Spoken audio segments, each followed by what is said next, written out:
Namaskar. We are back with another episode of Career Corner, another domain, another expert. And this time we take history. History that you have had a relation from your childhood, perhaps from class maybe 5 or 6 onwards. You have looked at history as a collection of stories, but it's much beyond that. History that tracks the evolution of civilization, that delineates something or few things from every phase of life, every phase of civilization, which have impact on the future generations. History that looks at life from various angles: social, political, economic, cultural, heritage, and many more, behavioral as well. So we have with us Professor Dr. Mrunal Patnekar. Dr. Mrunal Patnekar is the head of the Department of History, School of Liberal Arts and Culture Studies. Very truly, the spirit of liberal arts and culture studies comes through history. Welcome to the show, Dr. Mrunal, and it's good to have you today here. And we will focus on understanding history from a 360-degree approach through the words and wisdom of Dr. Mrunal. The first question to you, sir. The moment we look at history, we have these, as a child that we have been reading stories and all. How do you look at history? What's your first brief interpretation of understanding history and its role in civilization? Over to you, Dr. Mrunal. That's a fantastic question really, sir, to start with. I think the whole idea of history would translate from the very basic aspect which says that everything around you, whether this is the table here, the camera there, our attitudes, the way we speak, all of it haven't been a final thing. They have evolved. They have evolved over time. The world was not what it is today, and that world has also evolved over time. So in some sense, history is an effort to reconstruct how that change has happened, how that transition has happened in that technology in terms of ideas, the materiality of the world, the way we talk, behave, eat, all that can be tracked as a very, very broad space of what can be called as a history. And if you just really take the word in itself, maybe play on the word itself, it's been a history, his story, a story about someone. All right. So having said that, history at a very, very basic level is about understanding how we look at ourselves and the world which has evolved to this point. In that sense, how do we really look at particular things? Well, you look at facts. As a historian, I would like to see facts and see connections between facts. And then when we see connections between facts, we see the logic, and then we make a story out of it. All right. A history is a narrative. Finally, it's a story we tell about a thing, a belief, an idea, or a system. If that's one point to start off with. Great. It's a story about an idea, a belief, a system, a phase of human growth. Great. And we look at it from 360 degrees, as has been already mentioned earlier. So if you look at the history of human civilization, what are the broad phases you look at, and how are they different from one phase to the other? That's again a very, very interesting question. You see, the point is for young people to understand that there are multiple stories, multiple narratives to be told. There's a story of human progress as told by modern societies, which talks about how society evolved from a very, very basic thing of human existence, which said that man used stone as tool, to a man today who uses probably a fork and spoon at some point of time, and maybe further evolution to this point of time. So if I have to say in terms of a modernity of technology, then that kind of a story which begins with the use of certain amount of materiality in terms of stone, the stone ages to the metal ages and to the ages after that, that is one story that can be told. But then if we were to counterpose this with another fact which says that in terms of development and ideas and beliefs, the ancient world was as much progressed as much as we are today, then this whole story of a singular narrative from a basic to an advanced really collapse. So if you look at the Harappan civilization, that's very important point. We always think that ancient was backward. What we are today is modern, and what we are going to be is ultra modern. This whole narrative is a flawed narrative, as has been very rightly told by Dr. Patnekar.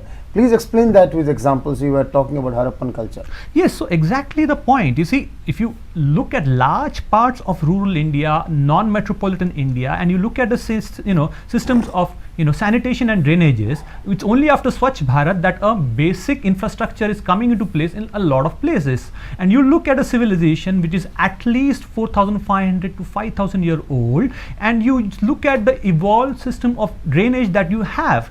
If you go to this place called as Lothal in Gujarat today, and if you just throw a glass full of water into the drains, the water flows away. It does not retain itself on the blocks. Now, there is a huge amount of standardization that has gone in. There's a proportion to the bricks that have been used.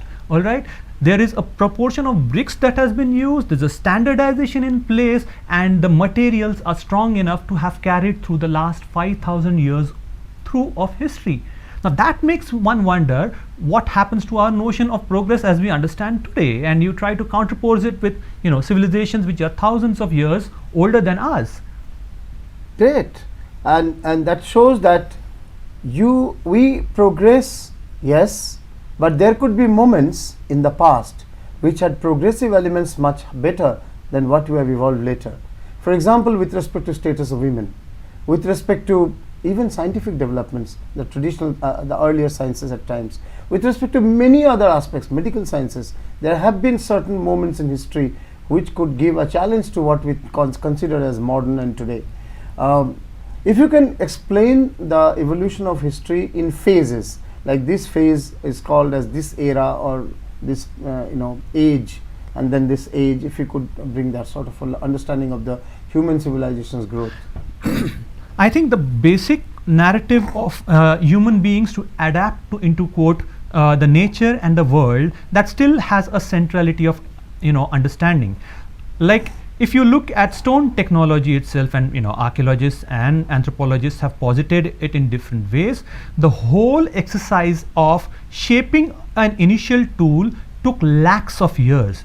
The stone to be made into a sharpened tool took a lot many years, and then for the ability for the human being to think of an abstract form where he has to flex his body in a particular fashion and impact that stone with a certain amount of force, that has taken hundreds and thousands and lakhs of years. So stone technology at that point of time, to an evolution to a medieval form of technology of use of iron. From use of iron you have far more complicated technologies. In the medieval times you have the Persian wheel coming in, and after that to the modern technologies of the post-industrial society would mark broad certainly some broad frameworks from which you can look at society. So you can talk about prehistory and protohistory, which is about the use of stone tool to metal age, and from metal age to advanced technologies, and from that to the industrial age, can be a broad schema of things within which we probably could understand society. And today then again, after the 1990s and 2000s, we are talking about a post-industrial age, a digital age. Great. So this evolution of digital age from the stone age, this is a huge journey that mankind has actually gone through.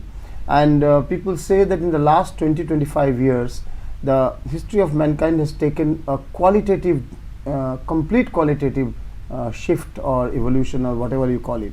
So what are the ways and means by which you can differentiate the current age from till the time of 20th century? What major changes have happened in 21st century? Well, for one, you see, what was the modern age marked by? The mark of the modern age was the speed of change. And if the speed of change was very high in the modern age, in the post-90s, post-industrial age, that speed of change is much more faster than we can imagine. The transition that we have made from a telephone which had a wired network to a mobile technology, and that kind of a change is impacting the ways in which we think about ourselves and the world around us. For example, what happens when we take a selfie? what happens when we use the mobile camera outwards, and what happens when we are part of that camera, is a very complex thing which is happening. Unlike an age where an outside camera was capturing us. So that kind of a change which has happened in the last 15 odd years with the coming of the mobile with the camera was unthinkable probably in the last 50 years ago, 20 years, 30 years ago. Yeah, that's the pace of change is the fastest that this, as we can understand. Coming back to understanding history from Indian perspectives, there's ancient Indian history, there's medieval Indian history, there's modern Indian history, and there's postmodern Indian history. What factors differentiate one from the other? How are they distinctive? See, the whole positing of an ancient, medieval, and a modern history was a creation of the colonial mind. A colonial mind which came to the idea that, well, we had an ancient past, a medieval, and a modern past. Let's try understanding the Indian history from that point of past. And then, they characterized an ancient past as a Hindu period, a medieval period as a Muslim period, and modern period, mind you, they did not mark it as a Christian period, they marked it as a modern period. Modern period was when the white man came and conquered the Indian person. All right. So it was partly a very, very flawed and power-centered kind of understanding of history which was inflicted on our world. This kind of a sharp distinction never existed in our history. Even if you look at, into quote, the ancient Indians, you see diverse opinions and diverse faiths. You look at the Mauryans, there is not one single faith which they have subscribed to. They are Ajiviks, they are Jains, they are Buddhists. All right, none of them in that sense can typically be classified into a singular form of Hindu. Now, word Hindu itself, if you look at it, is a something that we have used after the 15th century for ourselves. Till then, it was the word Hindavi which was used by the Arabs from a civilization. Very good. Almost from say Pakistan to almost Indonesia in northern India. That entire space was Hindavi. So from Hindavi to Hindu, and that whole idea of a transition from 15th century Hindu to our understanding of a sectarian understanding of a separate religious form of Hindu that we understand today is a fairly modern construct. But the British have constructed it in a very different form to constitute as the idea that ancient time were Hindu rulers, they were defeated by the Mohammedans, and because the British came and defeated their Mohammedans, they brought in civilization and modernity into the third world. And that was the idea behind construction of this kind of a history, which was a very flawed variety of history. It's a challenge that Professor Patnekar puts before the understanding of Indian history from colonial angle. You just said that traditional or ancient Indian history is not about just Hindu religious rule the way we understand. Explain that further. Well, you see, there is the whole idea of an overarching religion is a very, very problematic concept. Even if you go back to people's memories of say 50 years ago, 60 years ago, in places like North Karnataka, if a Shaivo was coming and a Vaishnava was coming from the other side and it happened to be a Shaivo festival, the Vaishnava would look aside and spit. Now that kind of a strong sectarian identity which existed late into the 20th century is something to understand and unravel what exactly the Hindu stood for. Well, yes, the Sanatan Dharma was there, beliefs were there, but the distinctions were very, very sharp enough for anything to be allied with each other. The Shaivo, the Shakto, or the Vaishnava need not necessarily look into each other as kin, brethren, or otherwise. So in that sense, to call an entire period of ancient history as Hindu becomes a very, very problematic deal, considering particularly the fact that Buddhism subsisted in the continent for a fairly long amount of time and left its impact in major ways, and the ethical contribution of Buddhism and Buddha is lost on us unless we look at it a little more carefully. Look at the way in which Buddha treats his women. See, when Buddha went to Vaishali, he stayed with this woman called as Amrapali. Now, Amrapali was a woman who was a courtesan, a dancer. Now, the Buddha does not make that distinction, unlike the other people who would have said taking money or drinking water from a courtesan was leading to a papa. No, the Buddha does not do that. The Buddha Buddha's ethics do not prohibit from staying at a place or dining at a place. So if you look at this whole period a little more carefully and draw out a little different variety of facts, then we get a completely different way in which we can look at these periods. Yeah, you explain the role of ancient India and history of ancient India rather, and the nature of governance and all very well. Coming to more recent times, what we look as the history of India during the Mughal period and then the British period and then post-independence, we find 2 or 3 things emerging very strongly. It was a caste divided society. Actually, it was division of labor through caste originally, which became a birth determined and caste divided society. How has this difference happened? And caste divided society almost led to lower caste is equal to lower class sort of a situation when the economy went into class division. So this turning of caste into birth determined identity and with a lot of biases and hatred and all thrown in, and turning of lower caste is equal to lower class, this dichotomy or this debate. So how have these evolved, and how have communalism evolved in post independent India, or the roots of communalism? So 3 areas: caste, caste and class, and communalism. Let me get this to the time that your Graha Sutras are being coined. We are talking about a period roughly to the tune of, say, the 1st century AD, 2nd century AD, where the Graha Sutras are in place. Now they are a set of a certain amount of ritual laws that are put into place by the Sanatan Dharmi lawgivers. Whom am I talking about? I'm talking about Apastamba, I'm talking about Bodhayana, the traditional lawgivers. So there it is, at that point of time you find a certain amount of fixity in the nature of what is constituted by particular castes, and rules distinguishing and demarcating and differentiating between the upper caste and the lower caste, and punishments for the same offense being dealt differently according to the caste of the person. So it's not to say in that sense that caste did not exist in ancient India, but yet we need to look at the fluidity of caste at some point, and at a point at which it becomes slightly more crystallized. So 1st century, 2nd century, 3rd century, you have the sutra literature which is becoming firm. If you look at the economics of the period, and let's harking back to old varieties of Marxist history, one would understand that this is also a period when land is becoming a commodity, and when land becomes a commodity, the whole idea of people controlling resources related to land and produce coming from land leads to a system which is called as feudalism. The feudal lord and his servants is a structure which is already coming into place. Now at one point you have a development of a world which is developing on the lines of development of a commodity, and then people who possess knowledge and people who possess property. These are 2 spaces from within which hierarchy seems to emerge. So if you look at the early Vedic period, you have just the people who do the yajna and the others.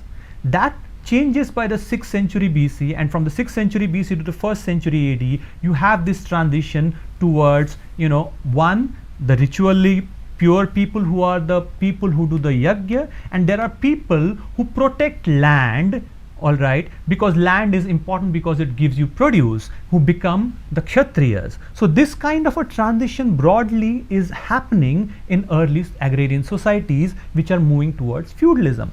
The second thing that you need to understand, we are looking at caste in this context, is that you see religion spreads with the spread of humanity from one geography to another. Say for example, people from western UP spreading towards eastern UP, towards North Bihar, the religion also travels with them. When religion travels with them to people who were hitherto not a part of this group, they have to be accommodated into your space.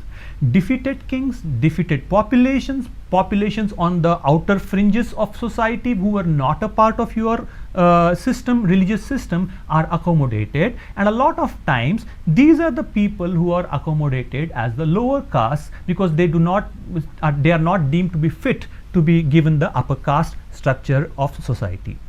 There is another thing that we need to be very cautious about when we understand the question of caste, because caste is a category which comes from the Portuguese. The Portuguese use the word castas. So in that sense, the word caste has a modern connotation. That is one. The second, caste becomes an important category when we look at the census, and the census reinforces the notion of caste and crystallizes it in a fashion that nothing before has done. Why am I saying this? See, the axiomatic piece that the British take in is that there are the four varnas, either you are a Brahman, Kshatriya, or a Vaishya, or a Shudra. Now, so there are certain castes which are Brahmins, there are certain castes which are Kshatriyas, certain which are Vaishyas, and certain which are Shudras. Now, if I do not belong to a caste, particular caste that is mentioned in the census, then either I am a lower caste, or I am not a part of the upper caste. So that kind of a sharp distinction of caste is, sharpened with the coming of the census, and therefore what we understand as caste today has as much to do with the census operations of the British as much as it has to do with our Sanatan understanding of what caste stood for. Great. That is a new interpretation of caste, indeed. And also I'd like to know, the British versus the Sanatan understanding is very clear. But how did this caste become a chain in the neck of people and get birth determined? It was supposed to be a work division. How did it become birth determined, and what logic can we present to fight this concept of birth determined caste? For that matter, to break this stranglehold of birth determined identity of caste, Sri Chaitanya had started giving Yagyopavit to everyone born Hindu. The idea was that there is a Brahma in everyone. So Brahman is there in everyone. It's only a question of work division. Now, anyway, what's your interpretation? How did it become birth determined lifelong identity as has been there? See, as I said to you briefly, so you see, after feudalism, you find that village societies have crystallized. And in village societies, these hierarchies tend to get perpetuated because of, the absorption of agrarian income. And see, you have to understand this as, slightly different from a European variety of feudalism, in the sense that, you see, in Europe, you have a context where, agriculture is possible only for 6 months. All right, and within 6 months you have to get the agriculture done. Land and resources are limited, and therefore slavery becomes a very central issue. And way in which slavery becomes issue is because that labor is required for working feudal lands. You contrast it with the Indian context. Populations are large, it's a temperate climate, agriculture can happen almost till December or January, even in the most arid spaces. Maybe January onwards to June, July, when the monsoon comes, that is a difficult space, but till January, agriculture is possible. Now here, therefore, it's not a question of slavery, and yet you need a certain amount of labor required for your agrarian purposes. How do you justify that? All right, so people who work on my lands need to give me services. People who work in the villages, because they are working on village land, are therefore obliged to give services to others. Now, this is a basic understanding of agrarian society that we have today. What happens is the movement towards transition towards modernity, which makes it a slightly problematic thing. So around the 1860s, you find the development of the earliest municipal corporations. With the coming of the municipal corporations, you have development of, sanitation and drainage systems.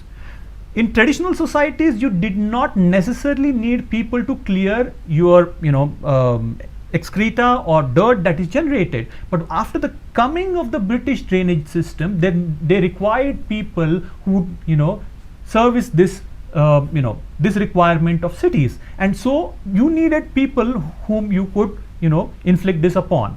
Now, the traditional structure of society within the village obviously had outcasts, people who were not a part of the village societies, and they were readily kind of, co-opted within this kind of a system to, make these menial tasks being done to them.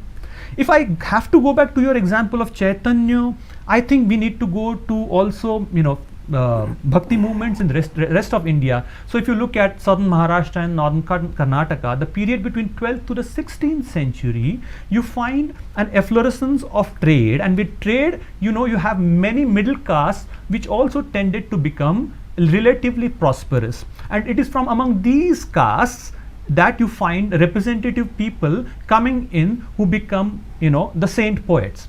What do the saint poets achieve? They are not in a position to completely challenge the caste system, consisting, if you think of the stronghold of the hierarchies of ritual religious space, and so what it does is probably slightly loosens that kind of a structure, and there is a space for these aspirant communities to kind of reclaim their sense of identity to a limited extent within that space of caste and religion. And I think at least in the Maharashtrian context it remains limited to that. The Chokhoba, the Mahar, is not a part, he's a Dalit, he's not a part of the mainstream Pandharpur temple. His shrine is outside the main temple, and so that limits the development or growth of any consciousness which says we are going to transcend caste per se.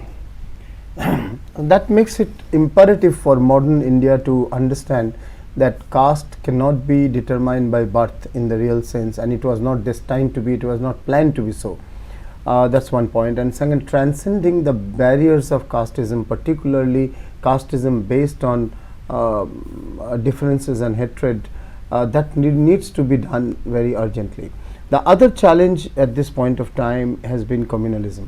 And communalism, yes, there are roots in medieval India, there are roots in modern India, but it was also to be noted that modern India's anti-colonial movement at a large scale, or in many contexts, had combined efforts of communities of all religious identities, Hindus, including Dalits and Brahmins, Sikhs, Muslims, they fought together.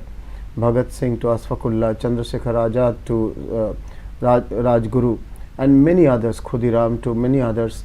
There were participation from various communities there. So this pan-community anti-colonial struggle, unfortunately in post-independence India, became communally charged and searchers, starting from partition of the country till today, till riots in recent times in Delhi. So what could be the roots of communalism in India, and what could be the right narrative to combat communalism? Let me begin with this very humble submission. History does not have immediate answers to everything, right. And we must probably base ourselves in modern ideas of ethics, which say that you respect everybody that is around you, right. You have your way of life and somebody else has their own way of life. Until the point that we base ourselves on these, respect of the individual itself, I think communalism could be dealt with at that point of time. Yeah. And yet we have both. There are histories of coexistence and there are histories of conflict. If we go back to the notion of what is constituted as a dangal, what becomes a riot in the British period, the early references that were available to us, and I think it was published incidentally by the Kalyan Singh government of UP, it is with the sectarian differences between the various akhadas that led to fights, and they were constituted in native language as the dangal. All right, so that is one part. Second part is to say that it's erroneous to say that religion completely did not play any kind of a space in politics of medieval India. For sure, there are issues of public space, there are issues of rights to temples, there are issues of rights to, these kinds of questions are there. I mean, for once, let us ask ourselves that if there is a proclamation being brought out in 1857 by the Muslim leaders that we shall not kill cows to respect the sentiment of the Hindus, it effectively means that at some point of time before that, that was an issue. And yet these issues were resolved at the level of communities and panchayats. Not to say that they did not have their hierarchies and problems, but there were ways and means to really address it in non-adversarial ways and possibilities of coexistence. That's one part.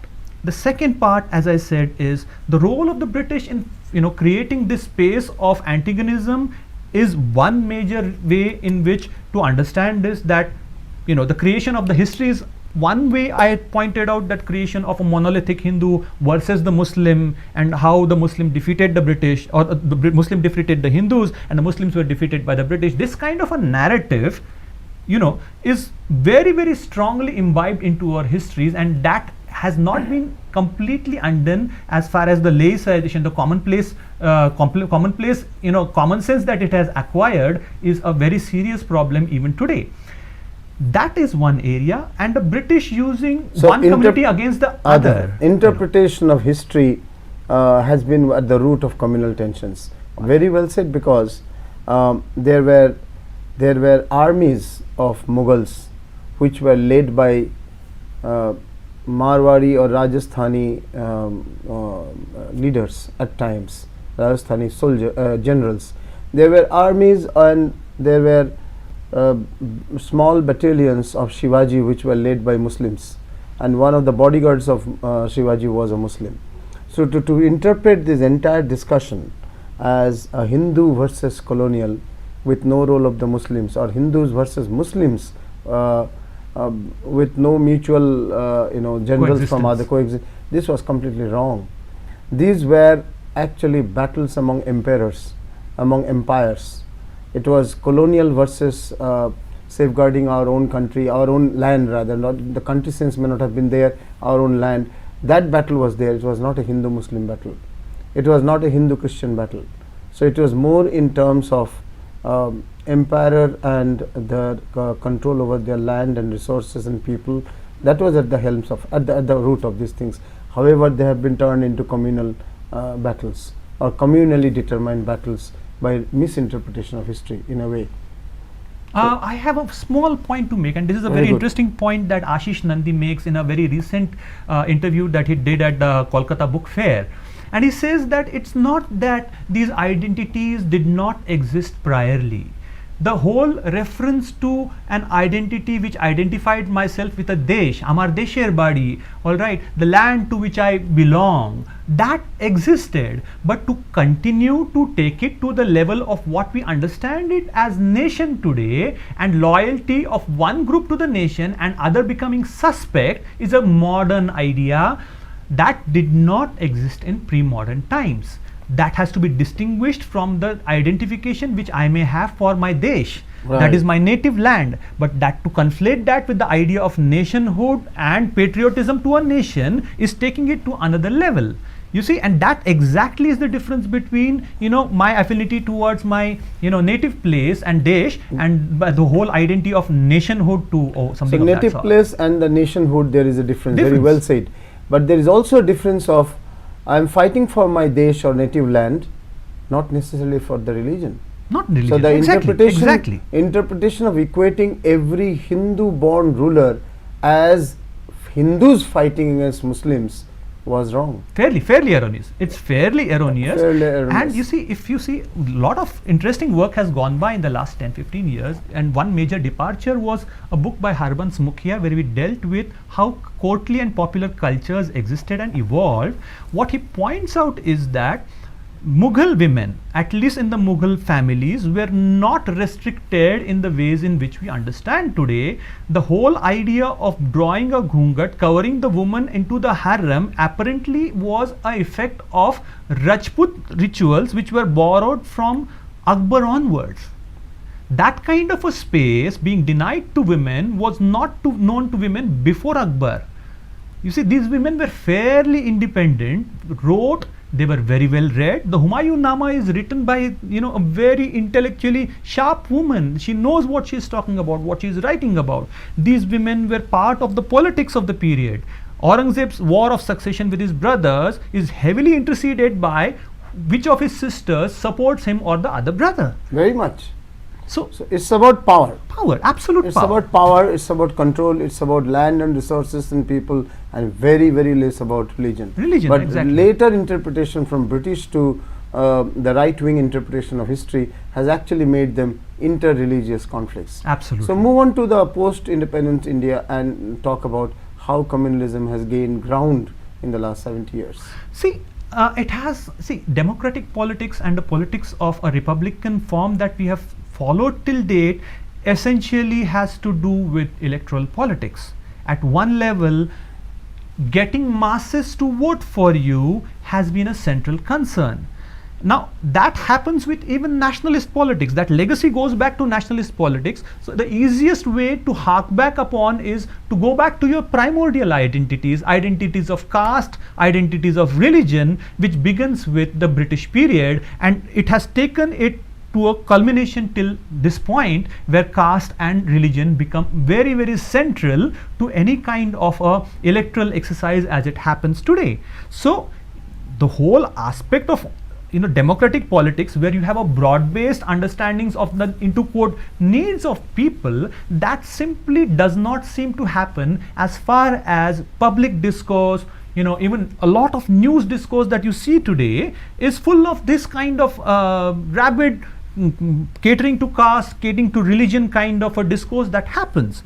So as much as caste factors in positively, considering that there were castes which were never probably a part of religion or public space for a long time being brought into public space, but to mobilization of caste for the sake of electoral politics or mobilization of religion for the sake of electoral politics is what we have led ourselves to. So what we understand today is majoritarianism. A language of majoritarianism has been used to create a constituency called as Hindus, and once you create that constituency, you do not need other votes to get yourself voted. I like it. Very well said. That it's a question of actually creating a vote bank.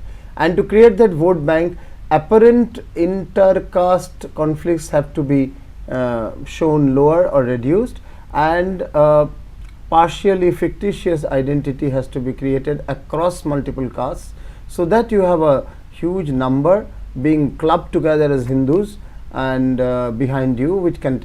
Now, if this is the reality, is the problem with democracy, or what sort of checks and balances can be done to protect democracy and yet not get into the abyss of communalism? I think partly the answer is at two levels. There is only something very small that a state can do. States cannot kind of brainwash you into becoming modern individuals. That kind of a discourse, that kind of an exchange has to happen at society at large. When I can talk to somebody I do not subscribe views to, that kind of a dialogue, when it becomes possible, it's a slow change, it's a civilizational change, it's a change of values which has to evolve over a period of time. Revolutions can lead to change of governments, but that really does not fundamentally change the value systems within which we really cohabit. And till the point that we deal with that ourselves, it's a very slow process. It's not the state who can solve these problems. The state can police you, but the state can police you to a small extent, beyond which it is for you to live along with 100 different people who are different from you, whom you may not agree with, and yet you have to cohabit with. That has to result from a dialogue amongst people at large. It cannot be a state which says this is a secular space, that's a religious space, you cannot do this or you cannot do that. You are assuming that the state is a value neutral category, whereas the state itself is compromised by caste interests, religious interests, business interests, and so on and so forth.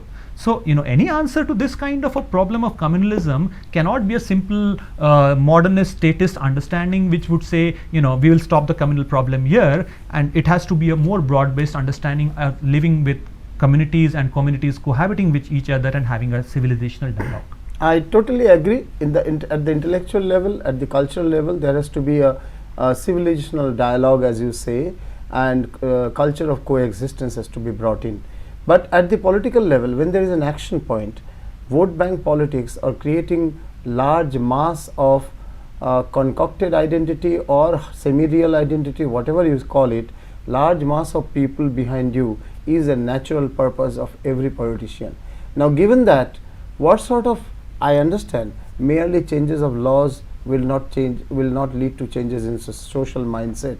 So there has to be a parallel movement of culture, a parallel movement of academics, a parallel movement of society at large to bring about coexistence, peaceful coexistence and civilizational dialogue.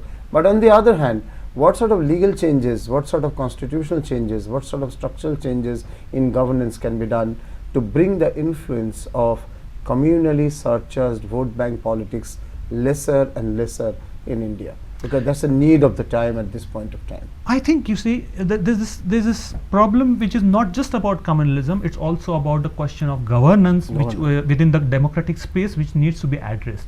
The whole movement towards, civil society was a step towards it, wherein lakhs of people and crores of people vote you to parliament, and yet the parliament does not talk about what the common man really needs or talks about.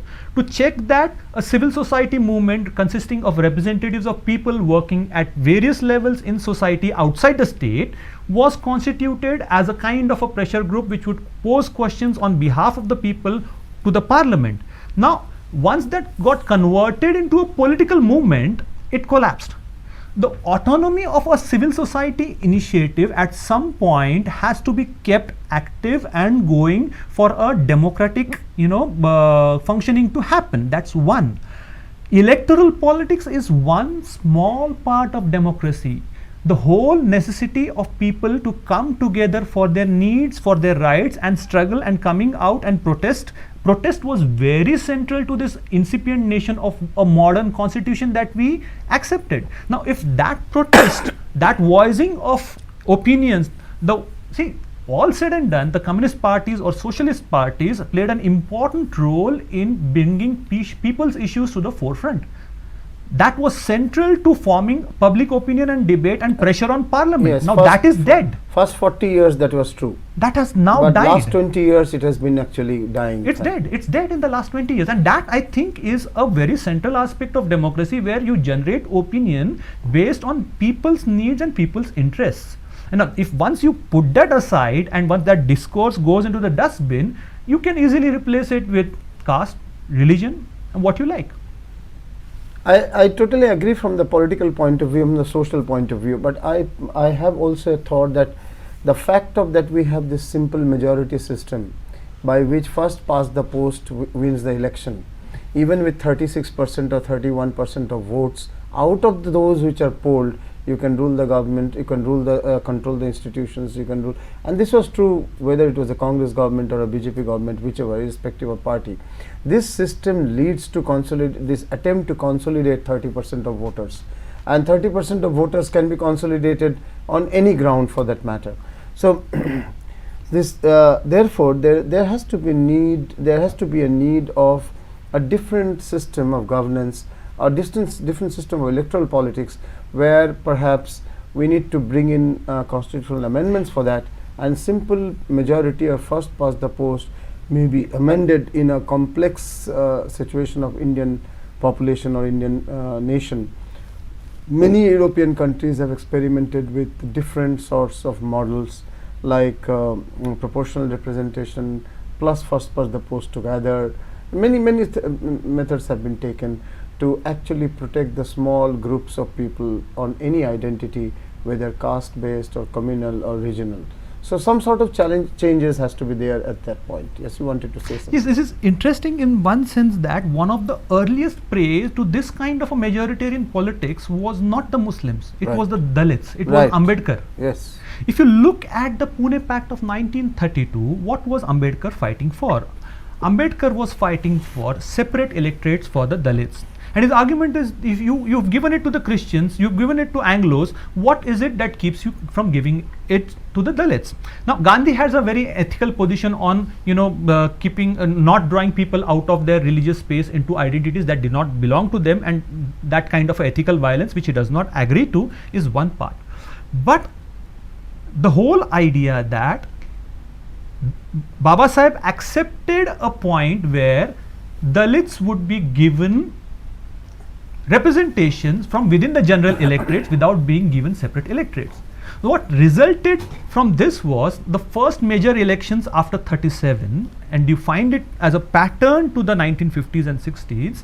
The Congress would put up its Harijan or the Dalit as its candidate, and he would be elected because the upper castes who voted for the Congress would also vote for him. Right. Whereas representatives of Ambedkar's party who were Dalits, who would not get this majoritarian vote, would lose the elections. Right. So the direct impact of a Pune Pact being considered to Gandhi resulted in a heavy loss for somebody like Ambedkar, who was trying to protect the interests of Dalits in Maharashtra. Right. Now, that is where it comes from. And in spite of a fact where you had 4-vote system, where the first vote or second vote could be given to a particular person, and the third, fourth could be given to a second or a third person. Within that kind of a system, this could be ensured. Right. So I'm not That's very exactly sure the reason I what was could- telling. France has a different electoral system. Scandinavian countries, some of them have different electoral systems. We can look and experiment with different electoral systems as Yes. we go ahead. Absolutely. Yes, we had really good discourse in a short time on caste and class, on communal roots, on electoral politics, on the misinterpretation of history by the Western historians, and the extremes of interpretation of history by Marxist and non-Marxist, both schools, or right wing and left wing, if you can call it that way. So there have been a lot of discussions we did on various aspects.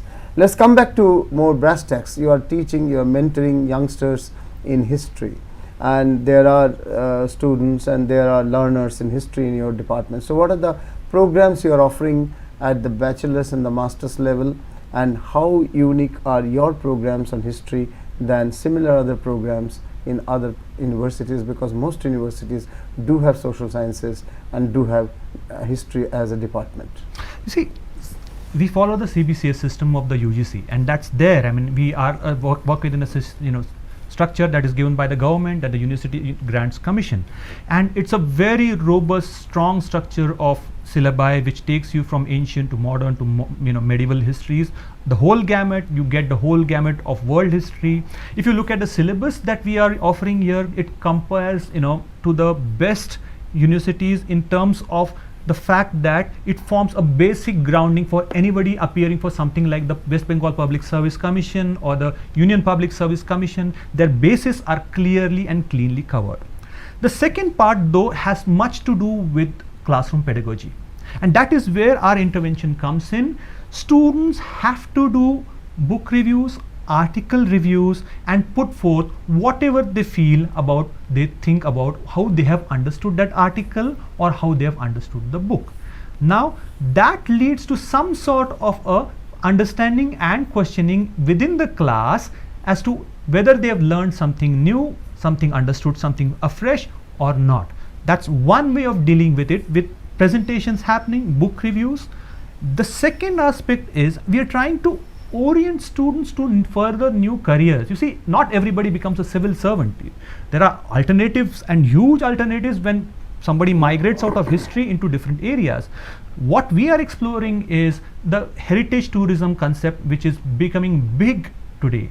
My experience in Germany showed me for the first time that you'd walk around the entire city to explore the city, explore the culture. So heritage walks was central to my experience there. Now then I did a heritage walk in Calcutta. Now I'm trying to get my students to orient themselves to something of these sorts, where knowledges of particular cultures, localities, and certain amount of ethnology of the place that you're talking about should be known, apart from the kind of bookish history that you address yourself to. So it's not just a book that you read, but when you go out to the people, when you see the streets, when you see monuments, when you talk to people, you record their memories, their ideas about the space, and then you come back to your subject, think about the core things that your subject teaches you, whether it's a style of architecture about a temple which exists on Chitpur Road, and you talk to people who have their bodies on Chitpur Road, which are old bodies and which have Shaiva worship going on. The worship is abandoned. Nobody worships in those small temples which exist inside those homes in Chitpur Road, but they are there. So when you talk to the communities, their attitudes towards these religions, their attitudes towards these spaces, and their attitudes towards the culture around it, popular culture around it, all this forms a part of any kind of a narrative that would go into the making of any heritage walk, tourist walk. Now making students aware of the fact that talking to live people and their memories and the way they live is important. So getting students to do projects is central to this. Our students do projects. A final year BA student has to do a complete dissertation, And we encourage students to do good books and also to go into public space. History in action. In action, absolutely. History in action, Absolutely. history through experience, experiential learning of history. Absolutely. And learning history from a 360-degree perspective, not just governance and politics and economy. Learning through heritage, costumes, garments, food habits, practices, behavioral practices, many aspects. Also history through review of literature, review of talks, review of films. So that adds a major dimension to the education, to the pedagogy that you have of history, and that's really appreciable. How do you differentiate between your undergraduate education and your postgraduate education? That's a good question. You see, the postgraduate program is probably trying to only look at very carefully students who want to do further research, who are further interested in history, exploring the domain of history in a true sense. In that sense, what does a BA or a MA program give you? One, it gives you the vocabulary of the subject. Two, it gives you logical reasoning skills where you can learn and unlearn things, make a problem and unlearn a problem. So these are people who are probably tomorrow going to go out into the market and seek jobs which need not necessarily be from within the disciplines of history. So some student might go into an advertising job and do substantial amount of research in that kind of a space. For example, if Balaji makes chips, all right, and if it's introducing chips in Gujarat, the point to be noted would be, for branding those chips, I have to understand the consumption habits of the Gujarati, what he eats, behaves, things. So calling it Farali Chevdo or something that a Gujarati carries with himself in a bag and mixes it with even his food sometimes or lunch when he eats is a knowledge that he has to understand before he can make a pitch for any kind of a branding exercise. You see, so history is not just limited in a traditional sense to a BA or a MA class. My graduates go out and go and join different spaces, including advertising agencies. If my students can take classes in big data analysis and then use knowledges of this variety, they have a huge career lying in front. So a traditional method of history which said that I did a BA history, I became a civil servant or a government servant and I moved on, is a one story. Students are now being encouraged to do parallel things into multimedia. For example, if you are doing a multimedia game, a whole lot of resource material can come from history. So if that understanding is lost, people tend to get straitjacketed into what history does and what history can and what history cannot do. I think we are as a department trying to break those boundaries within a liberal framework so that a student is eligible to go into all these lateral spaces that are available to him. So what focus specialization areas you take under history in postgraduate level? At post-graduation level, my colleagues are specialists as far as medieval history is concerned and modern history is concerned. That's their capacity. What is your program offering? The program itself, and the program is also working along those lines. The program looks at questions of history of medicine, questions of religion in modern life, questions of papers in urban history, papers in medieval history. As much as it's a traditional history, it's also taking into areas which have not been gone into, like urban history, histories of religion in peripheral spaces. So what are the titles? Is MA history plain or is there a It's a MA in history. It's a MA in general history. It's a MA in general history because we are bound by the UGC structure of it, but there are optional papers you can where you bring in these questions. What is the research environment in the department? What sort of background of research is there, and what sort of PhDs are being done, postdoctoral work is being done, research article writing, academic research article writing done, and all that? Yes.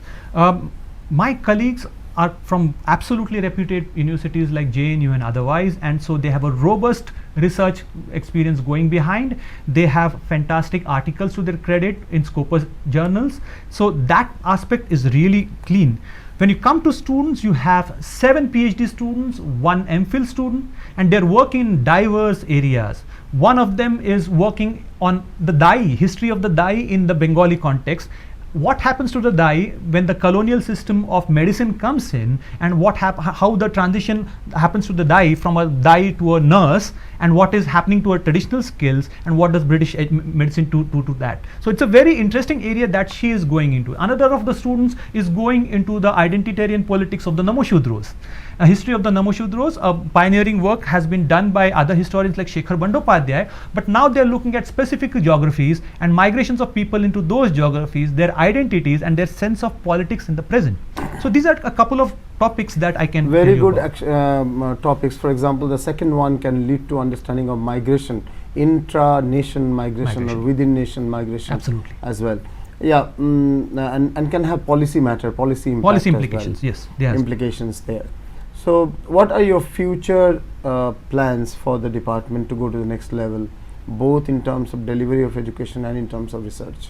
I think the whole point is to get students exposed to different varieties of experiences. Number one is strong academics and exchanges are very central to our way of going things. So for example, one of the major seminars that we did last was with one pioneer in the space of history of medicine called Deepak Kumar, who talked about the history of medicine in India. Now a very conventional course at BA might not address it, but getting a student interested into that kind of space and the disciplines and the inquiry and discussions that are happening currently around it is very, very central to engage a student into that kind of a space. So getting scholars from other spaces to talk to students is one major part of it.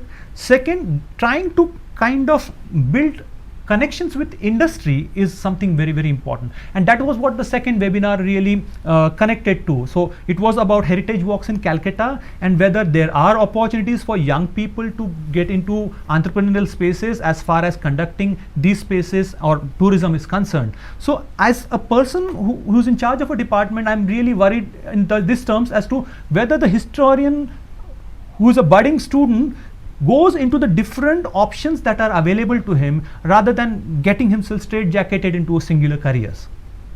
And what possible careers can emerge out of education of history, apart from academic jobs and academic research? Apart from that, what possible careers can they can be employed with museums, they can do heritage walks, they can be in the tourism sector, they can be in branding agencies, they can do advertising. The sky can be a limit if we can put together modern technologies. Like my student taking up a small course in programming and you put it together with a broad disciplinary degree in history can give you exponential kind of options in the market.